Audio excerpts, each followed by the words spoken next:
Hi, everyone. So we will as briefly as possible, look at Flipgrid, which is the platform that I chose. So, first things first, what does it do? Well, it allows teachers to create grids to facilitate video discussion. So those just simply line up. And each grid is like a message board where you pose questions or what they call topics. And the topic can be anything.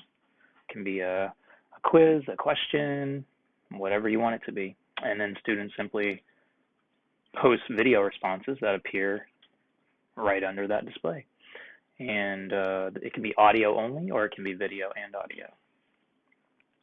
Here are some examples that teachers have used or do use. Reading response goes digital, 30-second book talks, debating about topics, recording an ongoing story, creating virtual vocabulary walls, speaking skills assessments, very good for world language. I know this is very, very popular with the world language department. Show what you know, reflect on lessons or units, and then some other things like exit tickets, virtual field trips. Use it. You can use this for any subject. I thought that was important to note that there is no limitation to what subject or content area this could work for. So you might not be able to see these very well, but I wanted to at least highlight a couple, some ups and downs. So with anything, there are ups and downs. So this is free. Flipgrid's free. It's pretty straightforward and accessible. You simply create a topic, set the details, and send it out. So 1, 2, 3. As we talked about, students respond with videos or audio. It has a built-in database of 25,000 pre-made topics, or just create your own. You can use the app or browser with any device, so it makes it pretty universal, spanning K-12, spanning all content areas. Topics can be anything that we had talked about.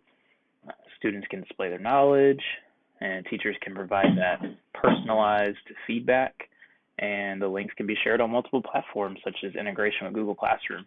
Some downs: not all students may feel comfortable with the video audio responses. Not all students may have access to camera and microphone tech. And just as with any tool, not all teachers may want to learn a new platform, or there could be a learning curve. Instead of doing this simple walkthrough here, what I chose to do is actually go to the website. So if you notice here, I can sign up or sign in. I'm going to go ahead and sign in using my university account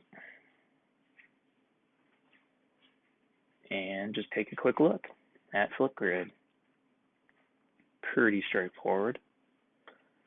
So as you can see, the main canvas is loading, probably because I'm creating a video right now, so the resources are a little slow. So this is my group that I've created for earlier. So what you would want to do is just create a new group. And when you create that new group, you can edit the theme. So you can change how the background looks. You would obviously be the lead. And you can name your group. So we'll just do test group.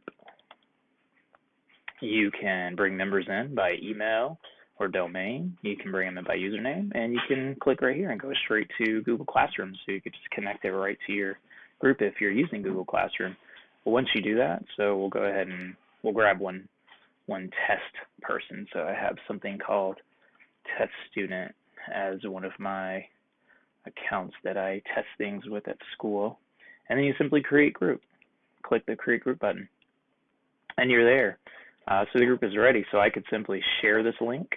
So notice how I can copy and share this link on anything. I can share it on Google Classroom. Again, I have that option with social media, email, whatever it is that you'd like. Not necessary if you added those members into your group.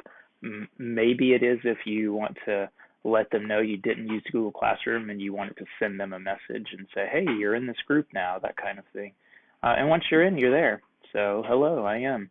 And notice that this is active. This is your first topic. And remember, the topic can be anything that you want. It can be a quiz or a question or whatever. And if I click that, notice how it gives me the details. Hello, I'm excited to learn Flipgrid, so on and so forth. Right here, I can add a first response, right? So I can go ahead and I can go ahead and put a response as a teacher if I'd like, and give them a video to start off with. And I think that is pretty much it. So students will see this, they will read this, they will respond to this, and things can get moving. There are further details, but I won't spend any more time. Thank you for listening.